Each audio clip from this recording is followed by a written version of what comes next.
Praise the Lord सबको। आज है 29 जुलाई और आज हम लोग नेक्स्ट टॉपिक, जैसा कि स्क्रीन पे देख सकते हो, ग्रेट ट्रिबुलेशन, महाक्लेश बोले या महासंकट का समय, उसके बारे में हम लोग स्टडी करने वाले हैं। और मैंने नीचे पे जो सब हेडिंग दी है, रैथ ऑफ सेटन। रैथ मतलब क्रोध होता है, सेटन मतलब शैतान, शैतान का क्रोध। तो ऐसा क्यों लिखा है? तो मेरी अंडरस्टैंडिंग ये है, जैसा मैं सीखा हूँ, कि जो महाक्लेश का जो समय है, महासंकट का जो समय आएगा, वो परमेश्वर का क्रोध का समय नहीं होगा, वो शैतान के क्रोध का समय होगा।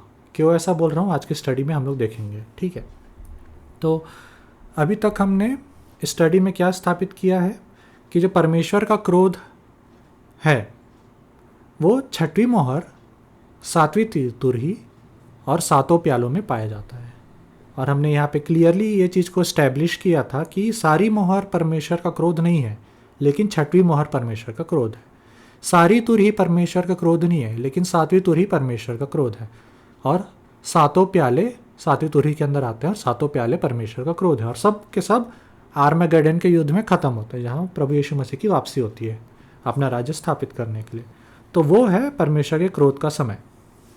ठीक है, तो अब अपन क्या करेंगे, परमेश्वर का क्रोध का समय क्या है हमने इस्टेब्लिश कर लिया। तो ये महासंकट का समय क्या है, जिसके बारे में हम लोग कलीसिया में सुने हैं कि जो 7 साल का जो समय रहेगा वो महासंकट का समय रहेगा।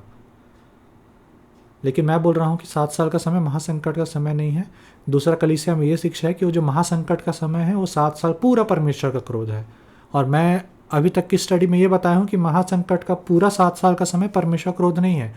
उसका जो छोटा सा पार्ट है, जो छठी मोहर है, जो कि 5वीं मोहर के बाद खुलती है, जो कि 5वीं मोहर हम लोग महासंकट बोले थे, अगर मोहर वाली स्टडी याद होगी तो। महासंकट के बाद छठी मोहर खुलती है, जो कि परमेश्वर क्रोध है।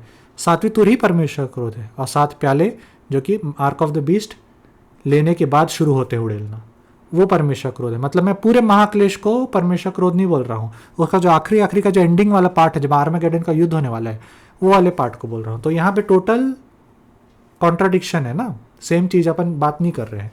तो मैं ऐसा क्यों बोल रहा हूँ? तो अभी तक हमने क्या स्थापित किया है कि कौन कौन सी बातें परमेश्वर की क्रोध वाली घटना को बताती हैं। तो आज अपन महाक्लेश का समय, महासंकट का समय, ग्रेट ट्रिबुलेशन क्या चीज़ है उसके बारे में अपन देखेंगे। ठीक है, तो अभी अपन क्या करेंगे, मत्ती का 24 अध्याय, जहाँ पर से अपन ने ये पूरी कहानी को जानना शुरू किया था, उसका 24 अध्याय वही वाला अध्याय है जिसमें जैतून पर्वत पे यीशु मसीह अपने चेलों को अंत के समय के बारे में, चिन्ह के बारे में बताते हैं, उनके आने का संकेत वगैरह क्या होगा। तो शुरू में यीशु मसीह जनरल बातें करते रहते हैं कि भूकंप होगा, देश देश के विरुद्ध में खड़ा होगा, तुम्हें सताया जाएगा, तुमको राजाओं के सामने खड़ा किया जाएगा, तुम गवाही दोगे, सुसमाचार का प्रचार होगा। मतलब जनरल बातें, चिन्ह जो कि उनके आने के पहले होंगी। लेकिन 15 पद में वो एक स्पेसिफिक बात बोलते हैं, और वो ये बात बोलते हैं कि जब तुम उस उजाड़ने वाली घृणित वस्तु वाली घटना को, जिसके बारे में दानियल ने कहा था, उसको पवित्र स्थान में खड़ी देखोगे, तब जो यहूदिया के लोग हो वो भाग जाना, क्योंकि तब ऐसा संकट का समय होगा जैसा जगत की उत्पत्ति से कभी ना हुआ है, ना कभी होगा। मतलब यीशु मसीह एकदम स्पेसिफिक बात पे आ जाते हैं। तुम लोगों ने दानियल की पुस्तक पढ़ी है, वहाँ पर एक जगह पे लिखा हुआ उजाड़ने वाली घृणित वस्तु वाली घटना घटेगी।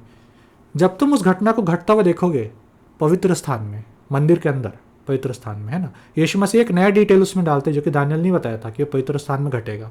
यीशु मसीह बताते पवित्र स्थान में देखोगे, जब तुम देखोगे तब यहूदिया के लोग भागना, क्योंकि तब ऐसा संकट का समय होगा जो न जगत की उत्पत्ति से कभी हुआ है, न कभी होगा। यहाँ पे एक नोटिस करने वाली बात यह है, जो मैं नोटिस किया, कि यहूदिया के लोग को यीशु मसीह भागने बोले हैं। ठीक है, यहूदिया की जगह कौन है, अभी आएंगे उस पर। लेकिन जो संकट का समय है उसको जनरली ये नहीं बोला गया कि वो इजरायलियों के ऊपर ही है। बस ये बोला यीशु मसीह ने कि ऐसा संकट का समय आएगा जो न जगत की उत्पत्ति से कभी आया है और न कभी आने वाला है उसके बाद। ठीक है, तो सबसे पहले अपन देखते हैं कि यहूदिया कौन सा एरिया को बोला जाता है ना। तो अभी ये इजराइल का मॉडर्न मैप है, इसमें जो वेस्ट बैंक करके देख सकते हो ना पट्टी, मेरा माउस काम नहीं कर रहा है। ठीक है, वेस्ट बैंक वाला ग्रे कलर का पट्टी देख सकते हो ना, उसके ऊपर समारिया लिखा हुआ है और नीचे जुडिया, यहूदिया लिखा हुआ है। ठीक है, तो ऊपर का समारिया और नीचे जुडिया है ना। ये इजराइल 2 भाग में बटा था, तो समारिया ऊपर था, जो यहूदिया नीचे था। ठीक है, तो यीशु मसीह बोले थे जब तुम उस उजाड़ने वाले घृणित वस्तु वाली घटना को देखोगे, तब वे जो यहूदिया में है वो पहाड़ों की ओर भागो। ठीक है, पहाड़ों की ओर भागना मतलब यरूशलेम की ओर भागना। तो ऐसा क्यों बोला था, इसके बारे में अपन ने चर्चा किया था कि उजाड़ने वाली घृणित वस्तु के टाइम में ऐसा होगा कि इजराइल की आर्मी वहाँ पे स्थापित है, उन लोग वहाँ पे शांति बनाए हुए हैं। जब एंटी क्राइस्ट मंदिर पे खड़ा होकर बोलेगा कि यहाँ का लीडर मैं हूँ, और इजराइल को किसी तरीके से मजबूर करेगा कि वो अपनी आर्मी को हटा ले वहाँ से। इजराइल अपनी आर्मी हटा लिया तो यहूदिया में जो लोग यहूदी लोग रह रहे हैं उन लोग फिलिस्तीन लोग के कब्जे में आ जाएंगे विदाउट इजराइल प्रोटेक्शन। तो मार काट शुरू हो सकता है बुरी तरीके का। तो ये एक पॉसिबल सिनेरियो है। अपन जब वैसा होगा तब अपन समझ पाएंगे एक्चुअल में क्या हो रहा है। ठीक है, तो यहाँ पे यीशु मसीह ने पहला चीज़ ये बताया था कि उजाड़ने वाली घृणित वस्तु वाली घटना महासंकट को शुरू करेगी। क्लियर है इतना? ठीक है, अब अपन पुराने नियम में जाते हैं और देखते हैं कि यीशु मसीह कौन से वचन को कोट कर रहे थे मत्ती के सुसमाचार में। वो है दानियल की पुस्तक, उसका 12 अध्याय, उसका 1 पद। ठीक है, उसमें ऐसा लिखा है कि उस समय मिखाइल नाम का प्रधान जो तेरे जाति भाइयों का पक्ष करने को खड़ा रहता है वह उठेगा। मिकाइल जो स्वर्गदूत है वो इजराइल के लिए खड़ा होगा। तब ऐसे संकट का समय होगा जैसा किसी जाति के उत्पन्न होने के समय से लेकर अब तक कभी ना हुआ है, ना होगा। परंतु उस समय तेरे लोग में से जितने लोगों के नाम परमेश्वर की पुस्तक में लिखे हुए वे बच निकलेंगे। मतलब 3 बातें, मिखाइल खड़ा होगा, और जब मिखाइल खड़ा होगा तब एक ऐसा संकट का समय आएगा जो न तब तक आया है ना कभी उसके बाद आने वाला है। बिल्कुल सेम डिस्क्रिप्शन जो यीशु मसीह ने चेलों को बोला था। और उसके बाद इजराइल में जितने लोगों के नाम, इजराइलियों के जितने लोगों के नाम परमेश्वर की पुस्तक में लिखे हैं वो बचा लिए जाएंगे। ठीक है, तो यहाँ पे 3 बातें लिखी हुई हैं।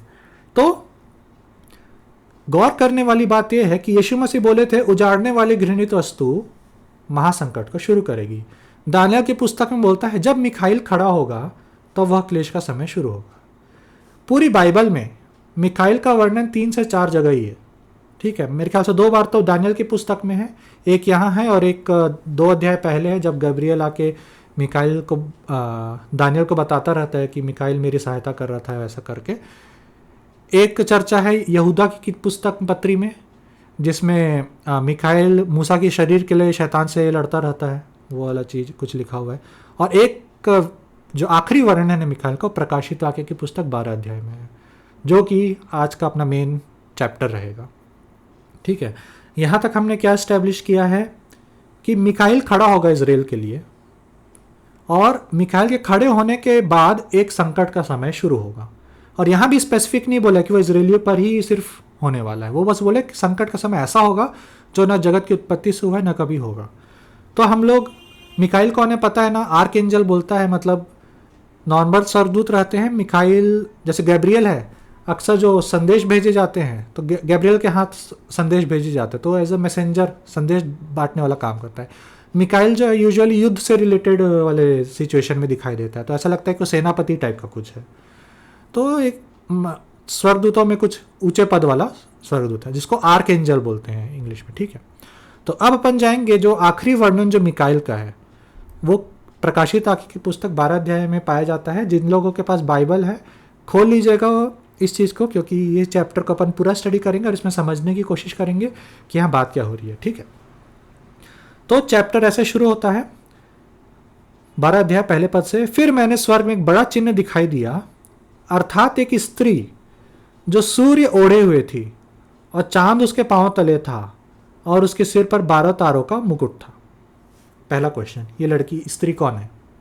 रोमन कैथोलिक लोग बोलते हैं कि मरियम है। क्यों? क्योंकि आगे यही स्त्री वो बच्चे को जन्म देती है जो कि परमेश्वर के सिंहासन की ओर उठा लिया जाता है। तो कैथोलिक लोग के अनुसार ये मरियम है, मरियम कुंवारी थी, मरियम यीशु मसीह को जन्म दी तो उठा लिया गया, तो ये स्त्री मरियम है। ठीक है, लेकिन हम लोग को वचन की सहायता से ही इसको समझना चाहिए कि ये बोला क्या जा रहा है। ये जो स्त्री है ये सूरज को ओढ़े हुए है, चांद उसके पांव के नीचे है, 12 तारों का मुकुट पहनी है। सेम टाइप का चिन्ह यूसुफ ने स्वप्न में देखा था उत्पत्ति की पुस्तक में, जब उसने देखा था कि सूरज, चांद और 11 तारे उसको दंडवत कर रहे हैं। यूसुफ जाके याकूब को बताता है अपने पापा को, पापा मैंने ऐसा सपना देखा है। तो याकूब क्या बोलता है कि हट, ऐसा क्या सपना देखा है तू? क्या मैं, तेरी माँ और तेरे 11 भाई तेरे सामने झुकेंगे? तो याकूब वहाँ पे क्या किया था?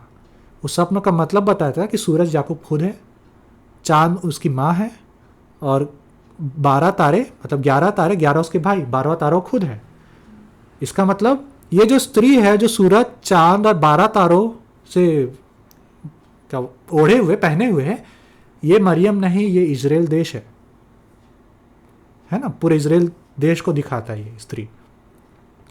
अब आते हैं दूसरे पद में, वह गर्भवती हुई और चिल्लाती थी क्योंकि प्रसव की पीड़ा में थी। ठीक है।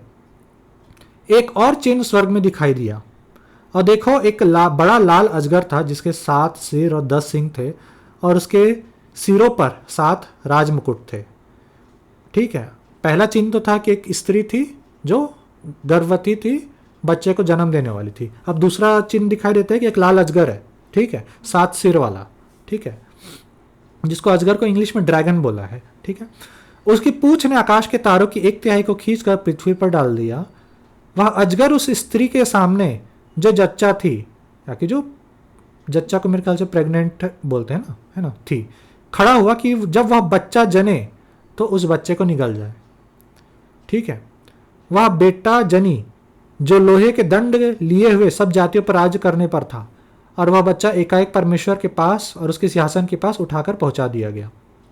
तो ये घटना अपन जानते हैं, यीशु मसीह का जब जन्म हुआ था तो हेरोद ने सारे बच्चों को जान से मारने की कोशिश किया था, लेकिन सफल नहीं हुआ था। बाद में यीशु मसीह क्रूस पे मरे, तीसरे दिन जी उठे, स्वर्ग पहुंच गए परमेश्वर के दाहिने हाथ पे। ठीक है। तो ये अपन स्टैब्लिश कर रहे हैं कि यहाँ पे बात किसकी हो रही है? इजराइल देश की बात हो रही है, जिससे यीशु मसीह जहाँ पे जन्म लेके आए और परमेश्वर के पास उठा लिए गए, है ना, तो उसके बारे में बात हो रही है मतलब। और वह स्त्री, बच्चा जन्म देने के बाद बच्चा सिंहासन की ओर उठा लिया गया। अब 6वें पद में, और वह स्त्री उस जंगल को भाग गई जहां परमेश्वर की ओर से उसके लिए एक जगह तैयार की गई थी कि वहां वह 1260 दिन तक पाली जाए। 1260 दिन मतलब 3.5 वर्ष। अपन 3.5 वर्ष यहाँ पे फिर देख रहे हैं। तो पहला पार्ट यहाँ पे खत्म होता है।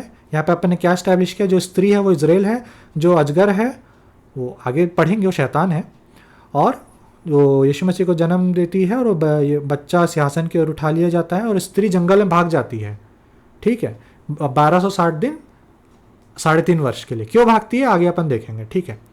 अब 7वें पद से, और स्वर्ग में लड़ाई हुई, मिखाइल और उसके स्वर्गदूत अजगर से लड़ने को निकले, और अजगर और उसके दूत उससे लड़े। यहां पे अपन देख रहे हैं कि मिखाइल खड़ा हुआ है।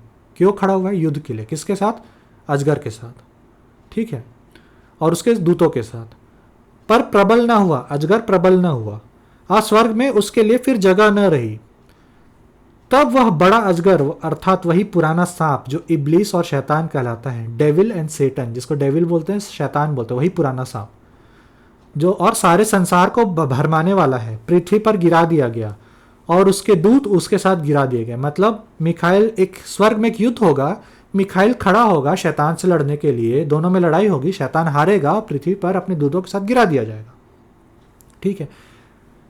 फिर मैंने स्वर्ग में यह बड़ा शब्द आते हुए सुना, अब हमारे परमेश्वर का उद्धार और सामर्थ और राज्य और उसके मसीह का अधिकार प्रकट हुआ है, क्योंकि हमारे भाइयों पर दोष लगाने वाला, जो रात दिन हमारे परमेश्वर के सामने उन पर दोष लगाया करता था, गिरा दिया गया है।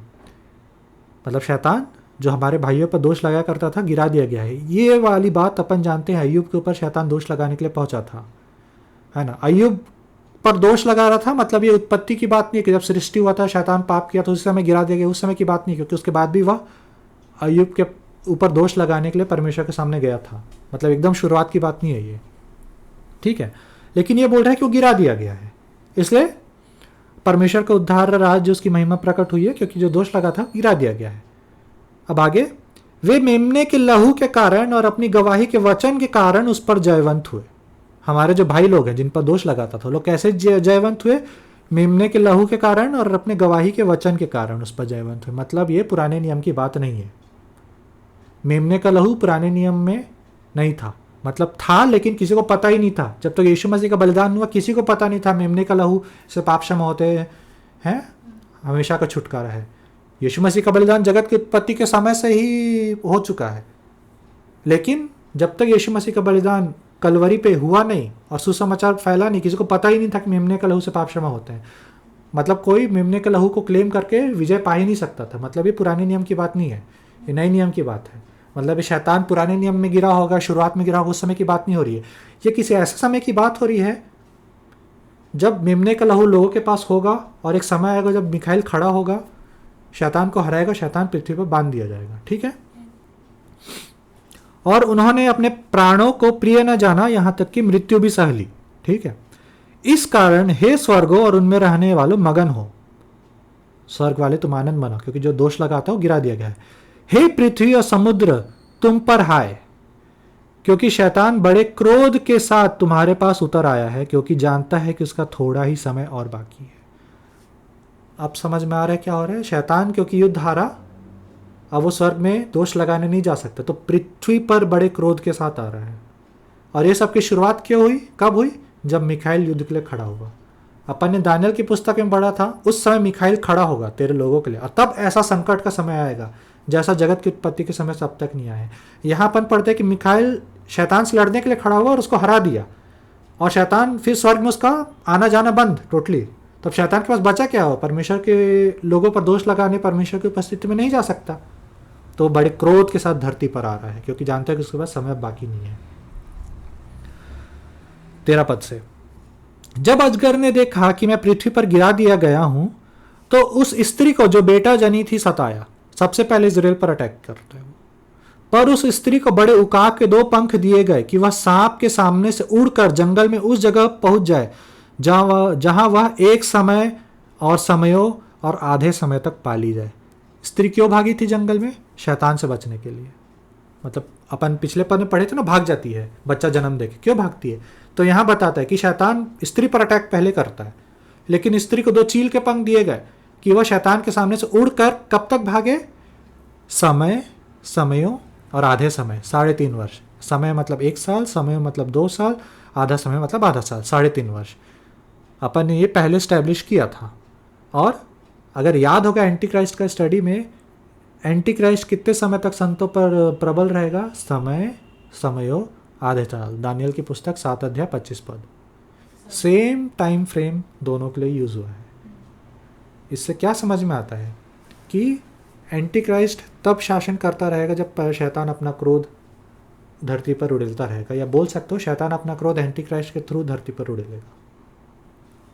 ठीक है। यहां पे स्त्री के बारे में दिया गया है कि उसको चील के 2 बड़े से पंख दिए गए थे, उकाब के 2 बड़े से पंख। ये चील के पंख क्या हो सकते हैं? इसके 2 इंटरप्रिटेशन, 2 मतलब निकल सकते हैं। पहला तो यह है कि जो बड़े उकाब के पंख हैं वो परमेश्वर खुद अपने आप को बोल रहे हैं, क्योंकि निर्गमन की पुस्तक में परमेश्वर ने बोला था कि कैसे मैंने इजराइल को मिस्र से उकाब के पंख में बैठा के निकाल के लाया हूं। तो वहां पे परमेश्वर ने उकाब को अपने लिए यूज किया था। दूसरा जो उकाब है वो अपन दानियल प्रकाशित वाक्य 13 अध्याय में अपन जब पढ़े थे एंटी क्राइस्ट वाले बीस्ट के बारे में, तो उसमें अपन ने पढ़ा था कि वो उसका शेर का मुंह है, उसका चीते का भालू के पैर हैं, उसके 7 सिर हैं जिसमें चीते के 4 सिर थे, और उसके 10 सिंग हैं, जो कि दानियल 7 अध्याय के 4 जो जानवर थे ना, शेर, भालू, चीता और 10 सिंग वाला जानवर, उसका कंबाइंड रूप था। एक चीज मिसिंग था उस जानवर में, वो है चील के पंख। दानियल की पुस्तक में बोला गया था कि शेर के चील के पंख थे, फिर चील के पंख उखाड़े गए। और प्रकाशित वाक्य में अपन पाते हैं कि चील के पंख का वर्णन कहीं नहीं है। तो उन चील के पंख का क्या हुआ? अपन ने दानियल की पुस्तक में क्या पढ़ा था कि वो चील के पंख यूनाइटेड स्टेट्स ऑफ अमेरिका है। तो अमेरिका का क्या हुआ? जब विश्व सरकार धरती पर रहेगी तो अमेरिका कहाँ गया? 2 चीज हो सकता है, या तो अमेरिका पूरी तरह से तबाह हो गया उसके बाद विश्व सरकार बनेगी, या फिर अमेरिका इजराइल के लिए खड़ा रहेगा, क्योंकि अमेरिका का सिंबल चील है। तो जैसे अमेरिका अभी भी इजराइल को सपोर्ट करता है, तो महासंकट के समय में हो सकता है कि अमेरिका उस समय भी इजराइल के पक्ष में खड़ा हुआ। मतलब परमेश्वर इनडायरेक्टली यूएस को यूज करेंगे इजराइल को सपोर्ट करने के उस पीरियड में। तो ये 2 इंटरप्रिटेशन हो सकते हैं। ठीक है। तो अब अगले पद में जाते हैं। और सांप ने उस स्त्री के पीछे अपने मुंह से नदी के समान पानी बहाया कि उसे नदी से बहा दे, परंतु पृथ्वी ने उस स्त्री की सहायता की और अपना मुंह खोलकर उस नदी को जो अजगर ने अपने मुंह से बहाई थी पी लिया। ठीक है, पता नहीं कुछ भूकंप टाइप का आएगा कि बाढ़ भूकंप कुछ आएगा, पता नहीं। पर बेसिकली शैतान फिर से इजराइल पर अटैक करने की कोशिश करेगा, लेकिन सफल नहीं होगा। अब लास्ट पद जो है, तब अजगर स्त्री पर क्रोधित हुआ, क्योंकि उसका कुछ बिगाड़ नहीं पा रहा है वो, और उसकी शेष संतान से जो परमेश्वर की आज्ञाओं को मानते हैं और यीशु मसीह की गवाही देने पर स्थिर है, लड़ने को गया। पहला टारगेट वो इजराइल था। जब इजराइल का बाल बाका नहीं कर पाया तो उनको, जो यीशु मसीह पर विश्वास करते, उनको उनके साथ युद्ध करने के लिए गया है। जिससे मेरे को क्या समझ में आता है, यीशु मसीह ने क्या बोला था, जब तुम मुझे उजाड़ने वाली घृणित वस्तु वाली घटना देखोगे तब भागना, यहूदिया के लोग, क्योंकि तब क्लेश का समय शुरू होगा। तो जो शुरुआत है वो यहूदिया से होगा, जैसा मेरे को समझ में आता है। लेकिन फिर कुछ तो इंटरफेरेंस होगा जिसमें एंटी क्राइस्ट उसमें सफल नहीं होगा। जो शुरुआत होगी कुछ तो होगा, यूनाइटेड स्टेट्स मदद करेगा कि परमेश्वर डायरेक्ट कुछ तरीके से उसको बंद करवाएंगे या कुछ होगा, फिर वहाँ से शुरू होगा और फिर एंटी क्राइस्ट फिर आप ख़त्म है। जितने लोग यीशु मसीह पर विश्वास करते हैं उनको पकड़ना शुरू करके वो फिर ऑल ओवर वर्ल्ड फैलेगा उसका। शुरुआत तो इसराइल से करेगा, इसराइल पर जब अटैक नहीं कर पाएगा ना, सफल नहीं हो पाएगा, तब वो मसीह लोगों को पकड़ना शुरू करेगा। इसलिए बाइबल बोलता है कि वो संतों से 3.5 वर्ष तक युद्ध करेगा और उन पर विजय भी पाएगा। मतलब लिखा है कि संत लोग उसके हाथों मरेंगे, लेकिन अंत में संतों की ही जीत है। ठीक है, तो अपन इससे क्या स्टैब्लिश किया है, सीक्वेंस अगर अपन देखें, स्वर्ग में एक युद्ध होता है, मिकाएल जो है शैतान को हरा देता है, जो डेविल है वो स्वर्ग से निकाल दिया जाता है, शैतान जो है पृथ्वी में बन जाता है, वो परमेश्वर के सामने प्रकट नहीं हो सकता, तो बड़े क्रोध के साथ पृथ्वी पर आता है। शैतान सबसे पहले इजराइल पर अटैक करता है, लेकिन इजराइल को 3.5 वर्ष तक सुरक्षित बचाया जाता है शैतान के अटैक से। तब शैतान क्रिश्चियंस पर टारगेट करना शुरू करता है। ठीक है, तो इससे क्या समझ में आया कि अगर अपन परमेश्वर का क्रोध और महासंकट के घटनाओं को कंपेयर करें तो अपन क्लियर डिफरेंस देख पाते हैं। यहाँ जैसे स्क्रीन में देखोगे, जो 7 प्याले हैं जिसको मैंने परमेश्वर क्रोध बोला था, उसमें क्या हो रहा है, फोड़ा हो रहा है जोरदार, समुद्र खून में बदल जा रहा है, नदियाँ खून में बदल जा रही है, सूरज इंसान को झुलसा दे रहा है, अंधकार फैल जा रहा है एंटी क्राइस्ट के राज्य पे कि महसूस किया जा सके, फरात नदी जो है वो सूख जा रही है, जो कि जहाँ मेन पीने का पानी का स्रोत है वो सूख जा रहा है, फिर बिजलियाँ, गर्जन, भूकंप, ओले ये सब गिर रहे हैं। तो ये सब चीज़ परमेश्वर क्रोध में होता है। और यही चीज़ें अपन इजिप्ट में भी देखे थे जब परमेश्वर ने विपत्तियाँ भेजी थी, नेचुरल कैलामिटीज़। ठीक है, नेचुरल कैलामिटीज़ हो रही थी ना, प्राकृतिक विपत्तियाँ ऐसी आ रही थी। लेकिन जब अपन महासंकट के बारे में देखते हैं तो अपन क्या पढ़ते हैं, महासंकट में नेचुरल कैलामिटी नहीं हो रही है, एंटी क्राइस्ट की पूजा करो हो रहा है, नहीं तो मारे जाओगे। सारे देशों पे डिक्टेटर की तरह राज किया जा रहा है, एंटी क्राइस्ट संतों को मार रहा है, एंटी क्राइस्ट 2 गवाह को मार देगा, मार्क ऑफ द बीस्ट डाला जाएगा कि लोग कंट्रोल किया जाए और झूठे चिन्ह और चमत्कार होंगे। तो ये क्लियरली दिखता है कि जो ग्रेट ट्रिब्युलेशन का समय है वो परमेश्वर क्रोध नहीं है, क्योंकि परमेश्वर क्रोध में नेचुरल कैलामिटीज़ होती हैं, ना कि ये लोगों को पर डिक्टेटर बना जा रहा है, उनको कंट्रोल किया जा रहा है, झूठे चमत्कार दिखाए जा रहे हैं, ये सब चीज़ें। तो क्लियरली देख सकते हैं कि दोनों में फ़र्क है।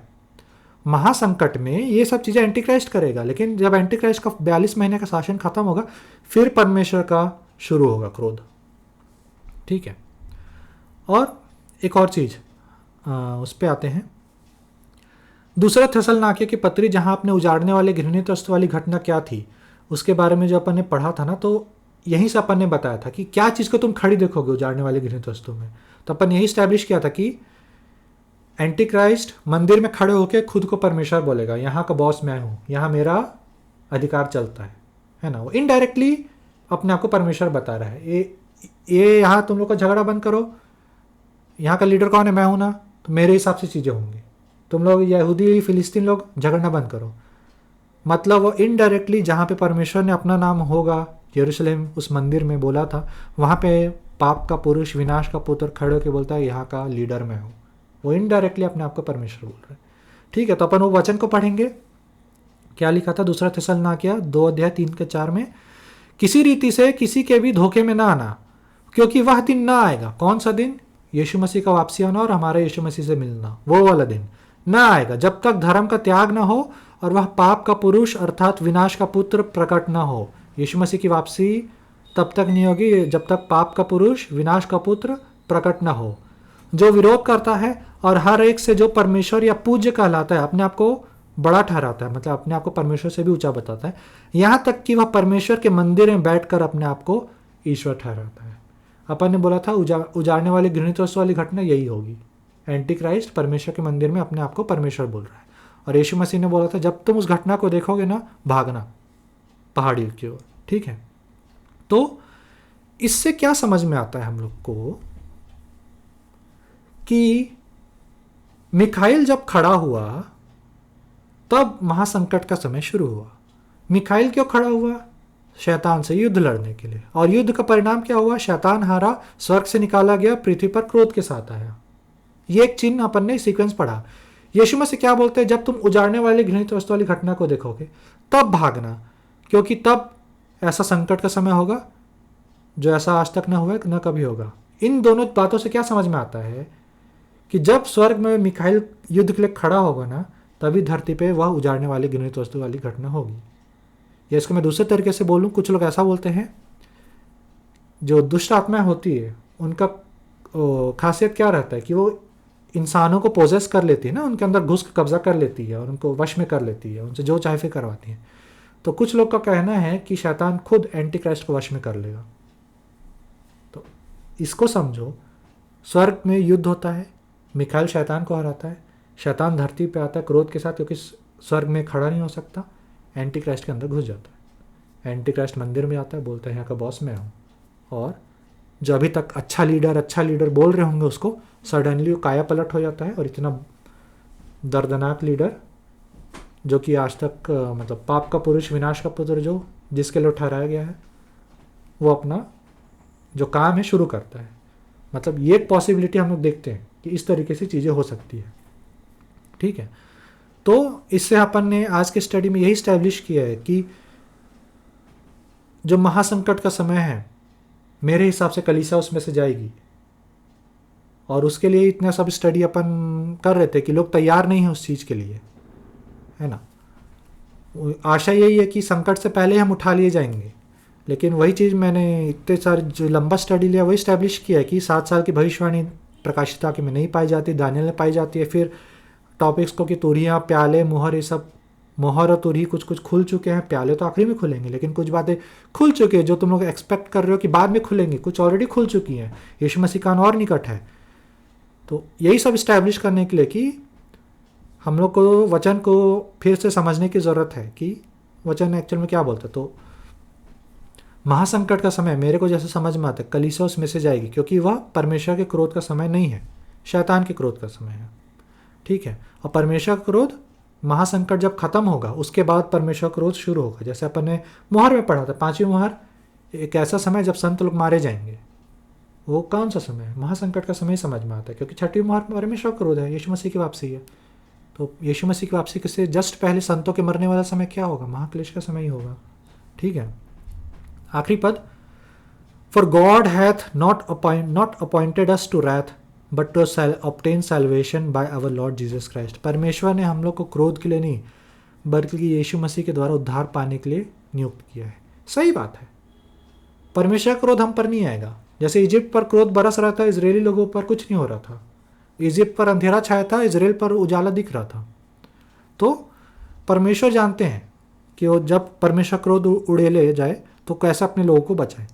लेकिन महाक्लेश का समय परमेश्वर के क्रोध का समय नहीं है, वो शैतान के क्रोध का समय है। और वो क्योंकि उसके पास समय नहीं रहेगा, इसलिए वह संतों से बदला लेगा। क्योंकि वो पहले इजराइल पर अटैक करेगा, नहीं कर पाएगा, संतों से बदला लेगा। लेकिन यहीं पे धीरज रखने की बात है, क्योंकि प्रकाशित वाक्य 13 में लिखा गया है कि जो बंधुआई में डालता है वो बंधुआई में डाला जाएगा, तलवार से मारता है जो तो वो तलवार से मारा जाएगा। यहीं पे संतों का धीरज है। मतलब तुमको धीरज धरने की जरूरत है। तुम्हारे साथ जो हो रहा है वैसा उनके साथ होगा। एक मैंने यहाँ बोलना तो नहीं चाहिए, लेकिन मैंने एक गवाही सुनी थी, एक नरक का एक्सपीरियंस का बता रहा था। मेरे को एक स्टेटमेंट वो बोला था, इंटरेस्टिंग लगा था, बस उतना ही बता रहा हूँ। वो सही बोला था कि नहीं मालूम, लेकिन एक स्टेटमेंट उसने बोला था वो सही लगा था। उसने बोला था कि जितने लोग धरती पे क्रूस का मजाक उड़ाए थे ना, लोग नरक में क्रूस पे लटके हुए थे।